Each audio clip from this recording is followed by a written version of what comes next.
Welcome to The Strategic Edge, the podcast for entrepreneurs and business owners who want a competitive edge in the market. They want to be seen as the expert in their industry, and they're looking for cutting edge and innovative strategies that work across industries to help them scale their business like a boss. My name is Carden, and I'm your host. Welcome to the show.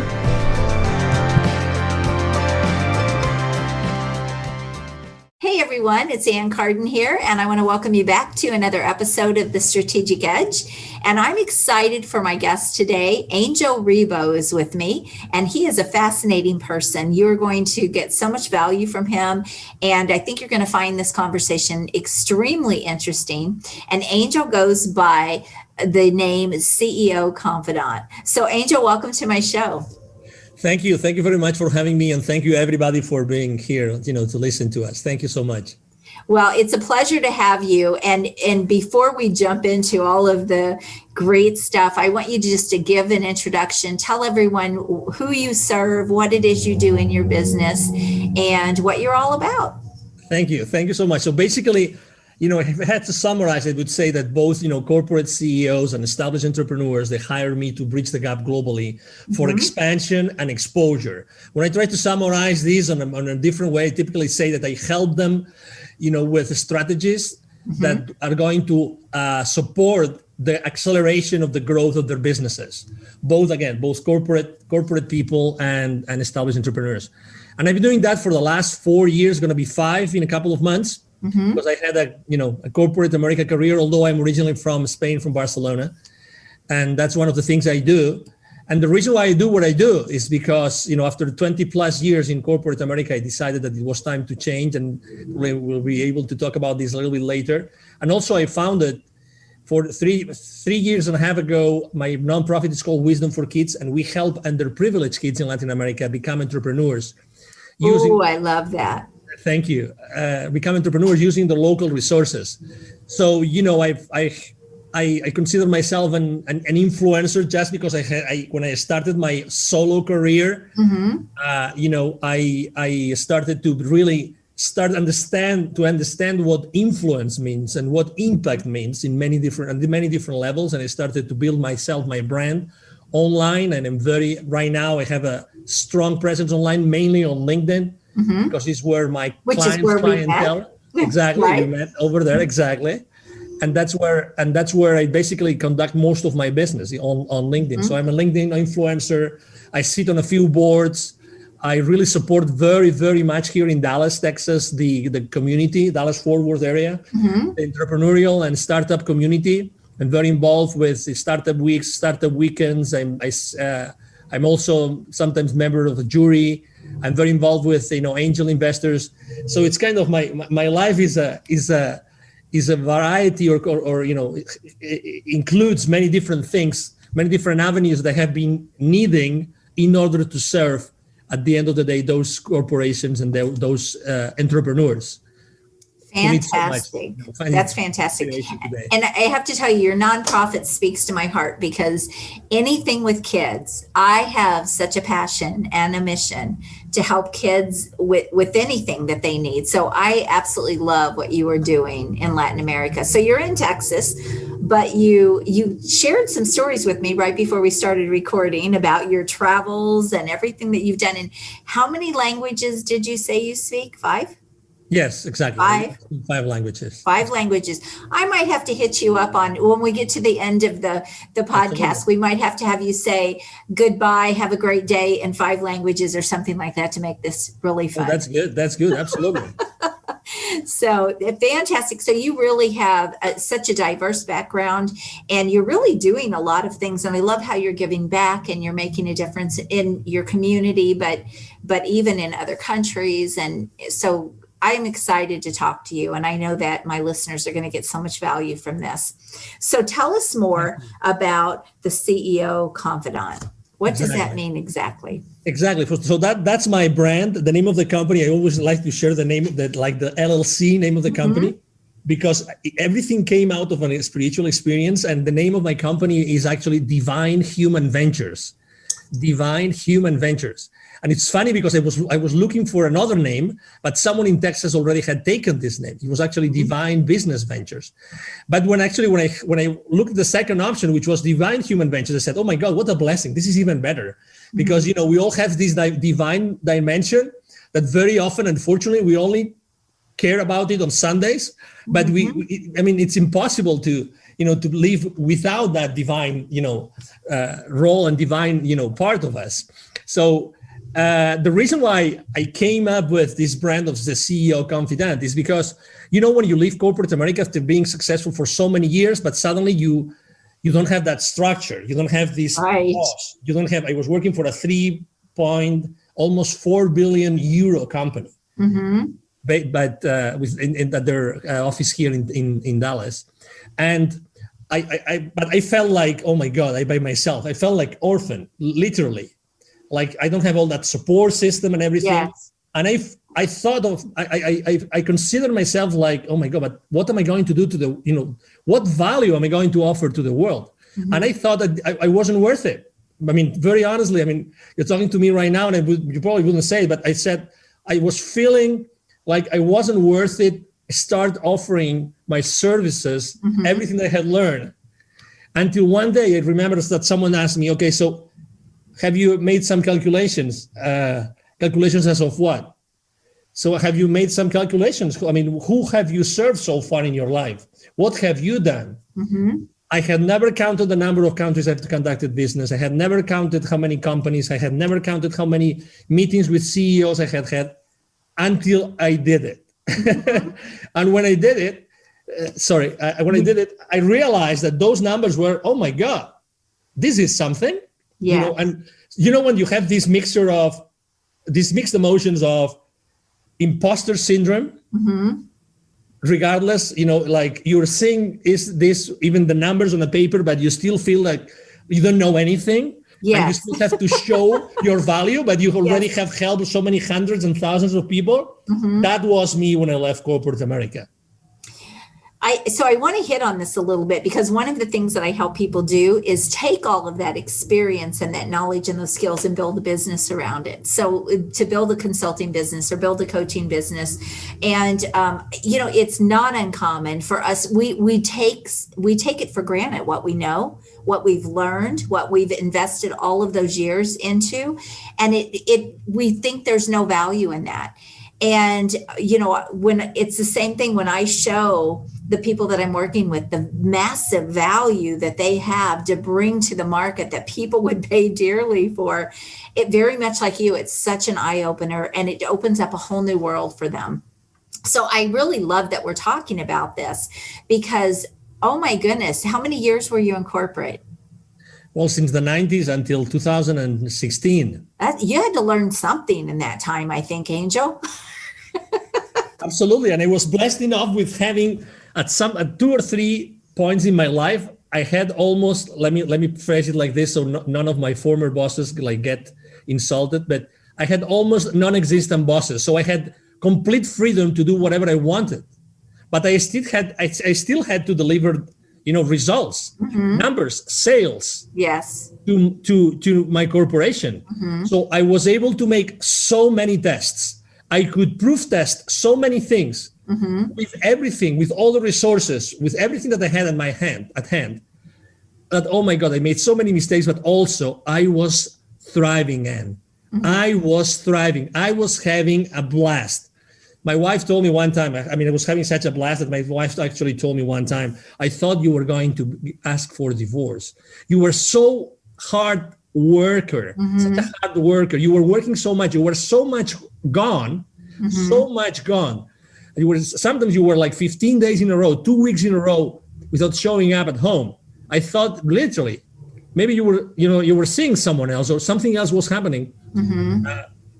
That's how much I was enjoying my working life and how much I was learning. What do we say too? What do we say that if you enjoy what you're doing, you'll never work a day in your life? And, that's definitely an entrepreneurial mindset. And it's the hardest thing for entrepreneurs, especially if people have always, like my husband's always worked a job. And so we have very different ways of looking at things. And for me, I enjoy reading business books. I enjoy reading marketing books. Like, that's downtime for me. And for him, it drives him crazy. It's like, you never want to get away. So I totally get it.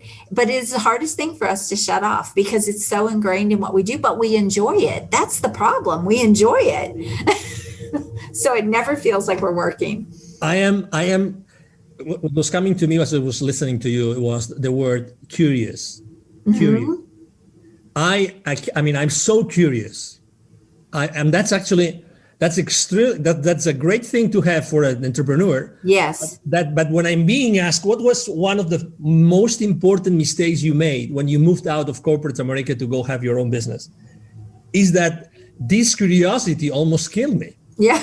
And let me elaborate on that. I know where you're going with this, but go ahead. I was actually, okay, so I'm going to be an entrepreneur. I've been in corporate America. What's going to be the path I'm going to take, right? Mm-hmm. So before I left corporate America, 2 years before, I started attending, those conferences, mm-hmm. like face-to-face conferences, mm-hmm. in which, super famous and super successful entrepreneurs and online marketeers were showing all those, skills and processes and things. I mean, you name it. Mm-hmm. And all the shiny objects. Exactly. So I said, oh my God, if I could just launch this project or mm-hmm. this product, if I could just start this, coaching practice this way, or these other coaching practice, or if I could design those amazing funnels. I just named 4 different people that I attended their webinars, and I bought their courses, and I went into their VIP programs, and I become part of their group coaching. Well, you follow me, and that's I do. Because if I started again, mm-hmm. This curiosity is great, and it helps me a lot with my clients to serve my clients better. Mm-hmm. Right. But at the same time, I wish I had taken one route, and follow that route no matter what. Mm-hmm. No matter what. Because I have learned that the important thing is not even the route you take, it's how deep you go in that. It's the focus. Exactly. And how open you are, open you are to listen, mm-hmm. see what's happening around you while you're going down that route. Yes. And you keep on learning, and then pivoting, and then going left, right. That's the thing. That's how you're going to eventually find what you were talking about before, which is, I love working, and it's not like working for me. It's just, I love it. I just love to be with my team. I love spending weekends with training and education and coaching and you name it. So, it's like, and we are so wrong. I mean, it's like, out of corporate America, no more support system. I have to learn so many different ways because mm-hmm. there's this uncertainty that kills us. Mm-hmm. It's this uncertainty. In corporate America, if you do the right thing consistently, you're probably going to keep your job, right? Unless something really bad happens. Right. But this uncertainty that probably we are not so used to live. Mm-hmm. I mean, I lived the 9/11 crash, how our revenues went down dramatically. I obviously lived the 2008, 2009 crisis. Mm-hmm. And I had to pivot myself inside corporate America. I had to change a lot of things. Mm-hmm. But when you are by yourself, that's a completely different story. Right. Yeah, I want to kind of dive into this a little bit because I always say distraction is your enemy when you're an entrepreneur. And I always say get one thing working really, really well before you add or before you do something else. And most people don't stick with something long enough to really get that traction or get something working. I mean, sometimes I will work with an entrepreneur that's been in business for years and they've never really made that much money, or, they haven't been able to accomplish what they wanted. And so it is because it's so easy to get distracted. It's so easy to think that's the secret sauce, or that's the new magic bullet, or whatever it is people are thinking. So I really like that we're talking about this because it's an important thing that people need to understand. Build something. If you're going to build something to success, you've got to go all in. You've really got to dive in deep. And you've got to make the shifts and the tweaks along the way, but you don't get completely off course. Do you agree? And not only that, imagine that you also are a loving person and you have a big heart and you like to help. Oh my God, then it's Yes. even worse then. Because then you got to charge. Exactly, because then there's so many people around you that needs help, right? Yes. And you want to help them, and then there's these other people that write to you saying, "Oh my God, you've done so many great things. Why don't we collaborate? Yes. Why don't we collaborate?" So what's collaboration? That's again something that I think we get so wrong, because when we are in the ivory tower of corporate America, we never collaborate with anybody. Unless there's a contract, right? Unless there's a reseller agreement, a distribution agreement, a partnership agreement, but otherwise, nobody that ever writes to you saying we would like to collaborate with you. Oh, come on, I'm in corporate America. Why you entrepreneur want to collaborate with me? Right. What for? Right? But when you're an entrepreneur, you really want to help people. You really want to give value all the time. And again, that can be also something that can go against you. So yes, you have to kind of reel that in, right? I want to, one of the people that have inspired me a lot in my life is a guy called Dr. Joe Dispenza, who talks a lot about. You probably know him. A lot of people probably know him. He's one of the, I think he's one of the experts or gurus in the world about neuroscience. And he has has many books, but one of the books that I love the most, that opened my mind a lot, was one title, Breaking the Habit of Being Yourself. So when you start your own path, your own, career by yourself, that should be like a mandatory read, honestly. Like, break the habit of being yourself. Get ready for the next stage in your life. And then go deep and fast. The faster you go, the more energy you invest in that new path in your life. Things are going to happen faster. You're going to make mistakes faster. You're going to have successes faster. But, it's this uncertainty that kills us. It kills us. Oh, is this the right thing to do? Is this should I invest here? Oh my God. Don't get me started with how poorly I use my finances when I left corporate America. We've all made mistakes like that. God, exactly. That's where my passion comes from, really, is all my mistakes that I made building businesses over 29 years and what I learned. And I think that's a lot of times that's where great coaches and consultants come from, is, they discover those things and they don't want other people to have to go through them. But I want to kind of dive into what you were saying about go fast. Boy, a lot of people don't get this in business. The one thing that I see, and I know you see this too, being a consultant, especially if you're talking about like startup businesses and, they're just out there trying to get the next client, or they're just, they're not investing in help, or they're thinking they can start it up free. You see this a lot in the online space. I can start my business for free. I don't have to spend any money. And what that does, and we have seen that even over the course of the last year, the coaching and consulting industry was growing by about 14% a year. Last year, it exploded. This year, it's anticipated, I believe the numbers are by 30 to 40%. That's a huge leap. If you're crawling along, going slow, guess what? You're going to be left behind with all the people coming into the industry. Do you agree with that? Oh, totally. And again, obviously I've made so many mistakes. If only, so all the entrepreneurs that are listening to this, if only just block 1 month of your life, just 1 month. Tell everybody, all your distractions, all your relatives or your family members, everybody who's living with you, whoever that person is, tell that person, tell these people, I'm blocking these next 30 days and I'm going to be focusing 100% on my business. And I'm going to be doing like 15-hour days for 1 month. In 30, I wish I had done that.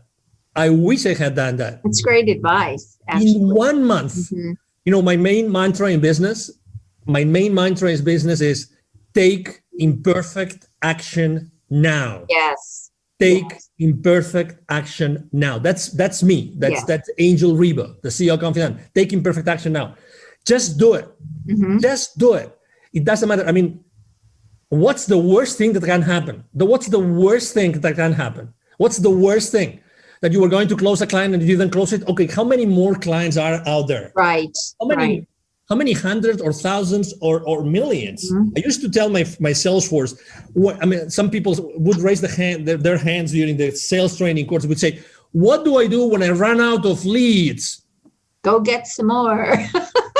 No, but my answer was, I was such a caring and loving person. I said, okay, whenever you run out of leads, you come to me and I will help you find 1,000 more leads for your business. How many people came to me to ask me for 1,000 leads? Nobody.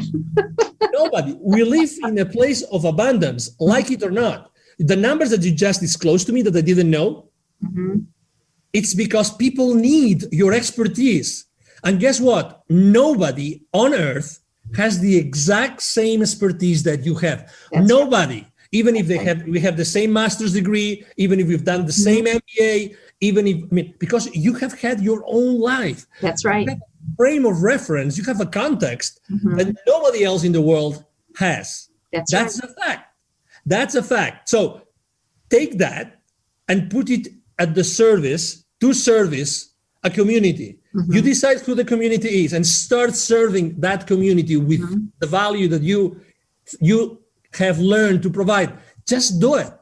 And you will start seeing what is the reaction. What is the reaction? Again, it's fear, it's uncertainty, who kills us in the beginning. Because we think, oh my God, maybe it's not the right way to phrase it. Maybe it's not the right messaging. Maybe it's not the right title. Maybe it's not the right way to phrase our value statement, whatever that is, your unique selling point.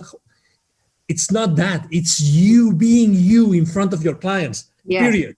It's you being you in front of your clients. That's it. And business evolves. What I started out with when I started my coaching and consulting almost 10 years ago, my business is completely different today than it was back then. And so if you don't ever take that action, if you don't ever get out of your own way, if you don't ever take that leap and just keep working the process, I always say, trust the process, just trust the process, keep moving forward, keep putting one foot in front of the other, go as fast as you can. I love that. Get that momentum going, because that's where you're going to learn the most. And that is where the greatest things will evolve and will come out of the ashes, right? Like the phoenix. Exactly. Yeah. And also, obviously, it helps to have, for instance, that I didn't have, but I wish I had, which is an accountability partner, for instance. That helps a lot. I mean, someone that you could tell, in this month that I'm going to block myself, that I'm going to disappear and just focus on doing this. Have someone that's going to keep you accountable, that every day, at the end of the day, is going to ask you, okay, so what did you accomplish today? How many real productive hours did you have today? And how can you measure what you accomplished? Yes. So that's something else. Unless you cannot measure something, unless you cannot measure what you're doing, you will never be able to manage properly. That's right. Ever. You can't improve what you don't know, Absolutely. Right? Get yourself one of those, journals or productivity planners, whatever that is, and just, start having that conversation with you. And keep going, measure, manage, keep going. After 1 month, guaranteed, after 1 month, if you lock yourself up somewhere, working on your business, on that idea, that concept, and start talking to your potential market, things are going to be completely different just in 30 days. Yeah. There's magic there. There's magic. And it's just because it's the essence of the human being. I mean, I'm not making anything up. No, right. Essence. It's the essence. That's who we are. Well, not only that, it's very much like a flywheel. It's hard to get started, right? It's so hard to get a flywheel started. But all of a sudden, when you do, that momentum just takes over and things start falling in place. And I have to think, I'm going to share this with you because it was one of the best analogies I've ever heard that goes along with what you were just talking about. Somebody said, how when you put popcorn, like microwave popcorn, in the microwave, the package is flat, right? And then all of a sudden, you turn it on and you're waiting for that first pop, and you're waiting and you're waiting and you're waiting. And all of a sudden there's a pop. And then a few seconds later, there's another pop. And then before you know it, the whole bag just explodes, right? And it's entrepreneurship is so much like that. And what you're saying about that 30-day thing is exactly like that. When you go all in, when you give it everything and you get that popcorn popping, so to speak, that's where things really start to happen. Exactly. And that's something that I also, I mean, I like the concept of state and how, for instance, Tony Robbins speaks about state and change your state and have these affirmations. I like to use my affirmations all the time because I like to change my state. I mean, even if I'm a passionate, enthusiastic guy, obviously I have my down moments. I mean, as anybody else. Sure. But, being able to change your state, you will see that locking yourself up with an accountability partner for 30 days, measuring what you're doing every single day. Oh my God, your state, you will be a completely different being, completely different being, completely. Yes, it's just what it is. It's like, I haven't done it, and now it's a little bit more difficult. So, but I think I'm gonna eventually do it, which is, I always wanted to do like a long weekend of total transformation. I love, let me tell you a secret. I love dancing. Okay. So I love dancing. And dancing is one of my favorite ways to change my state. I put certain music, certain tunes, and I just change. I mean, Angel is another beast. And I was always known by my friends as being able to carve out all the dancing floors in the world. That's me. So and you're just dancing it out. Exactly. So I love it. So, and actually it's funny because I do the same thing with the kids in Latin America. Actually, I make them dance and we dance together and everything. So, when you start mixing music, physical movement, yes, your brain, you understand how your brain works with the teachings of Dr. Joe Dispenza. And when you start learning some basics of marketing, of management, those basics, very, very, very basics, and finances, by the way, because I think that money is like it's like the elephant in the room. Nobody wants to know about finances, right? Unless or until your bank account has been wiped out by, and you have no more savings. But all those things together, when you put all these together on a very powerful place, and when you have the right people, the people that you attract to your tribe, so they are kind of your avatar, as it's being typically said, right? When you bring a group of people, magic happens, multiplied, Absolutely. like 100-fold. It's just crazy because I've lived that. I mean, I'm one of these crazy guys that goes on stage to all those conferences. When the main conductor says, "Hey, we're gonna have in the break, we're gonna have some music." I'm one of the guys going up the stage and dancing behind, the leaders, the cheerleaders and everything. So I believe in energy, in the human energy that we all have. Yes. All of us have tremendously, because I've seen the effects and the impact all the time, all over the place. But I've been meaning to talk to you about that because you're not very energetic at all on this podcast. But it wouldn't be me. No, it wouldn't be me. I'm kidding. Your energy is infectious. It's awesome. I love it. No, thank you. Of course. No, thank you for saying it. I was just today, I every single day I talk to 2-3 different C-level executives in corporate America, many different industries. And today I was talking to someone who is would like to be that. And she's working in retail, like luxury retail stores, okay?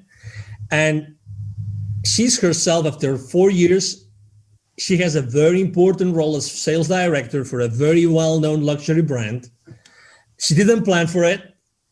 And I was asking her today, because I needed her advice for a friend of mine I want to help. And she goes, the only things, I knew nothing 4 years ago about retail, and look where I am today.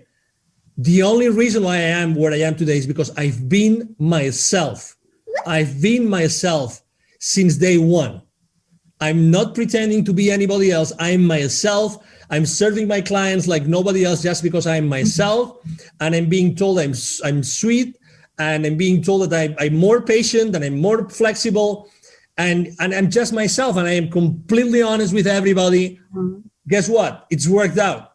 Right. And I have never really planned my career, but look, it's my 5th different assignment in 4 years. But guess, I mean, this one, I'm blown away. My last 3 jobs, I didn't look for them. They came to me, to my store, to offer me a new role higher up in their organization of this other brand. So that's why I'm saying, regardless of your experience, of your expertise, of your education, you are unique, and your value is needed as a human being, is needed regardless of anything else. Right. Great words of wisdom there from a lot of experience. So I want to talk a little bit, gosh, you've given so much value here. I want to talk a little bit though. We have dived into mindset, but we also talked a little bit before we started recording about the pandemic that we all experienced in 2020. And you talked about shifting and pivoting, and I had to experience that with my clients, and even in my own business, I had to do some of that. But you are really about going international, and you have a lot of international experience. I'd like to talk a little bit about that. And I think that we have the technology now to be able to do that in almost any business. And so it's such a huge part of being able to scale and broaden your market really in a business. So let's talk a little bit about international. You've done a lot of traveling, you've lived in a lot of different places, and you've done a lot with international business. So I'd love for you to dive into that a little bit. Yes, absolutely. So number one, when people think about, historically speaking, since, the internet and everything, and, conferences and Zooms and Skypes and everything, people tend to think that it's very, very easy to go international. It's very easy. But you know what? Every single country has their own culture. Yes. Every single country has their own way to see the world, their own way to do business, to conduct business. So I would say, but what we all have in common is that we are all human beings. We are all human beings. We have some layers of culture, but we are all human beings. The good news about this pandemic is that it's been a massive one, right? So it's been all over the place. So I always say, hey, how often do you go to the market and test the water? How often do you go to the market with a thermometer, and then you just make with a thermostat, or you just make you take the temperature of the water that in there? Probably not very often. But right now, the good news is there's a lot of people in the world right now, like never before, who are suffering. That has never happened in that scale that we're living today. Right. There's also something else, which is, if you had to name just one thing, one feeling that people massively are feeling in the world today, probably fear will be one of them, right? If you pick like the top 3, fear would be probably one of them, right? If you ask everybody, doesn't matter if they are in corporate America or corporate anywhere in the world. Just the uncertainty is causing fear. Exactly. So right now, you have a common denominator like never before in the history of humankind to go to other countries, provided that you are able to be flexible enough to find the help to understand the cultural differences. And it's not so difficult. Obviously, I've done this so many times I've conducted business in more than 30 countries, 33, 34 countries myself. So I've done this like systematically. So I've put in place a way to do it systematically. But, you still can reach out to someone in your, circle of influence who might be from that country or from that geography, who might be able to establish some sort of relationship with you to help you get there. Right? So you actually mentioned that before, which is asking for help. That's another mistake that we entrepreneurs do. Very often. We don't ask for help. Try to fly solo. We can do everything. Right. We can do everything because, I'm right now living I'm living on my severance package, or I'm living on my savings, and I still have so many months to go. That's such a big mistake. Ask for help. Right. That I made that mistake. that's one of the things that would immediately change. Is like, plan to have support, a support team, basic support team, at least during the first few months. Yes. This lock-up month that I mentioned before, have the support from someone really strongly for that month, 2 months, 3 months, 6 months, that will help you have this corn pop up faster. So going internationally is like, right now it has never been easier, as even if you think that for not being able to travel it's going to be more difficult. No way. Right now there's something for sure, which is there's a lot of fear out there. And then my question to you is, what you are willing to do, what you want to provide the world, that product or that service, do you think that fear can be factored in? Do you think that fear, that uncertainty, can you help your potential future clients? Can you help them overcome that with your service and your products? Can you do that? And I think that the quality of our life is the quality of the questions we ask ourselves. Yes. That why don't you ask yourself, how can I provide this to these other people in this other area in the world? And guess what? By just given the fact that you're coming from another country, you bring another perspective to that new geographic area. So you can provide an outside view to these old problems in that new culture that you can help like nobody else to solve. So this is why I have always seen myself that going international is a way to accelerate the growth of your business. It's a way to accelerate the growth of their business. It's to play it safe, honestly, even if people think the other way around, play safe as far as you are able to like know what those cultural differences are. Because you will be able to provide this additional value to these people in a specific area. Well, and the other thing too is, we talked earlier about getting out of your own way. The one thing that people don't realize is, and I find this too when I'm coaching or consulting in different industries, and they'll say, well, have you ever run a business in this industry? And I say, no. What does that have to do with anything? Because what people typically do is they stay in their own little bubble, and they don't realize that the magic, the great ideas, the great concepts, the biggest shifts come from what's outside of your little bubble that you already know. You already know everything in your bubble, right? If you're in an industry, you already know everything there is to know about that industry, probably. You probably know all the ideas, all the tricks, all the secrets. But the greatest things come from outside of that. And so when you're talking about international and expanding, you're talking about expanding really the ideas and the opportunities and the relationships and, just your growth even as a person. Even for you and I grow so much when I'm working with someone in another country, or because it's so different. It's so different. And so you can't just stay in what you're doing right now. You have to open up yourself to bigger things.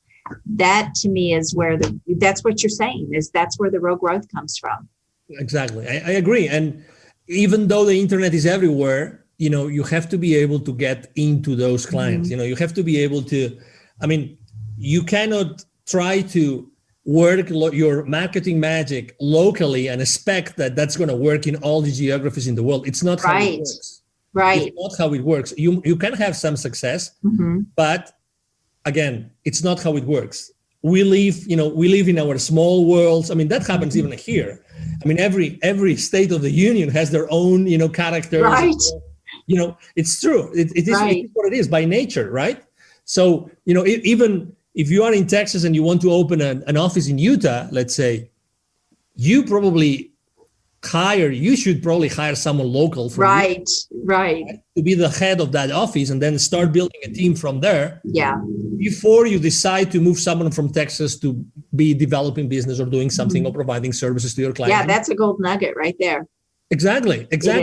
So I agree with you. There are these things called transferable skills. Yes. So we can move from one industry to another, but not only that, those structures and those things that we have learned from that particular industry is so specific that I'm sure that you will be able to adapt those and bring an additional perspective to this other industry. Yes. So I agree with you completely. People that say, no, you don't know anything about this. Well, right. Guess what?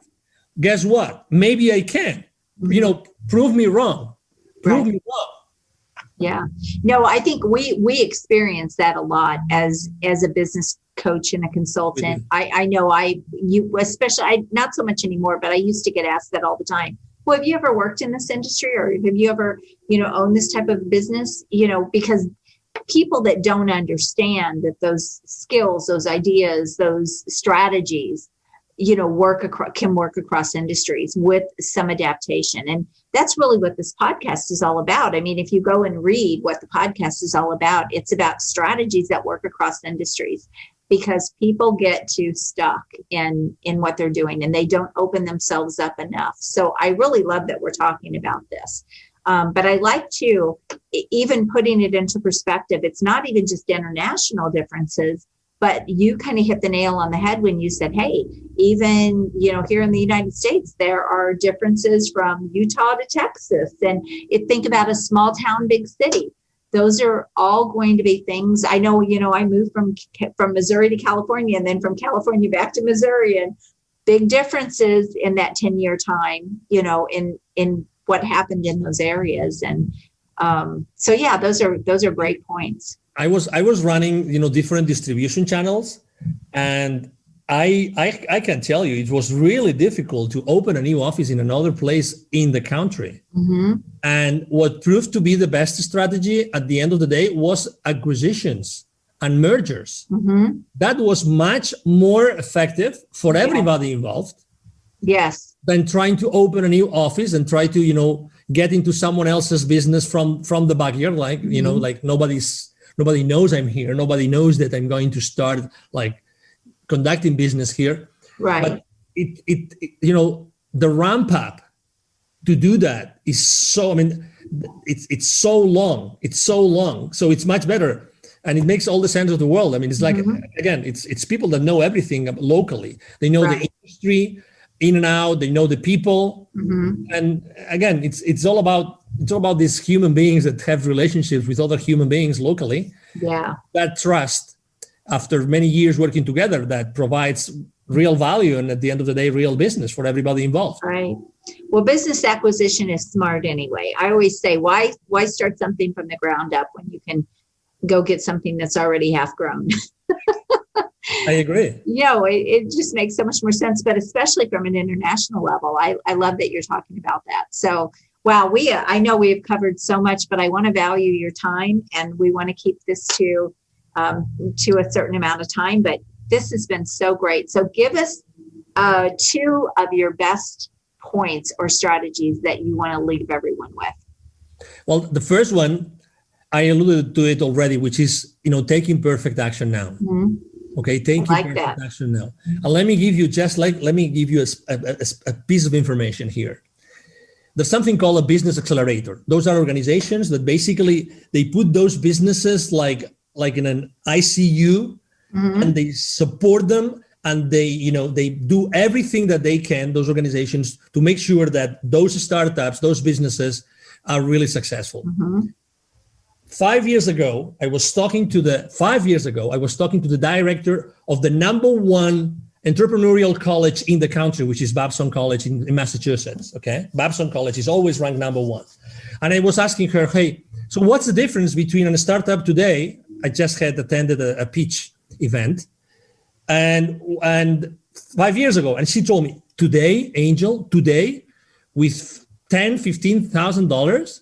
You can start a disruptive technology that will change the world forever. 5 years ago, you needed at least $150,000, $200,000, $250,000 to do that.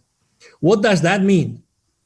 That means that today, with very few resources, you can do extremely well. Extremely well. Yes, like never before. What do those startups do very, very well, besides the speed, besides taking imperfect action, is that they talk to their potential clients very early on, in their stage, in their starting stages of their company. So go talk, and that would be the second piece of advice. Go talk with your potential clients immediately and tell them, hey, if I offer you this, do you think that you or the company that you work on or work in, do you think that would be a service or a product that you would be willing to acquire? Yes or no? And why? Just bring 5, 10 questions to that conversation and have, again, how many people already? Right. Have 10, 15, 20 conversations in that first month. So it's where the rubber hits the road. Yes. The real market. Yes. So again, number 1, taking perfect action now. Number 2, go visit your potential clients immediately. So you will come up with something which in the entrepreneurial world is called the minimum viable product, which can be the minimum viable service as well. What's that small thing that you can start your business on that can start providing value to your potential audience? And do that immediately. I mean, it's really that simple. You just have to want to do it.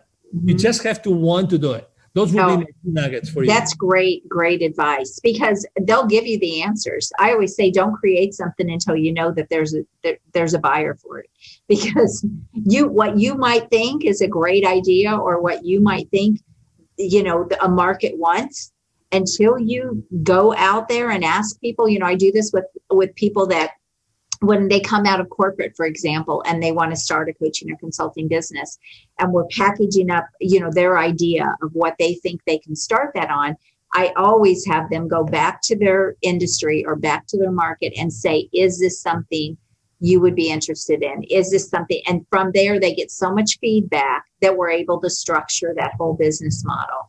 And, and that's advice that you're going to be able to get free. So go and do that. It's so critical. Don't create something until you know that people are going to want it.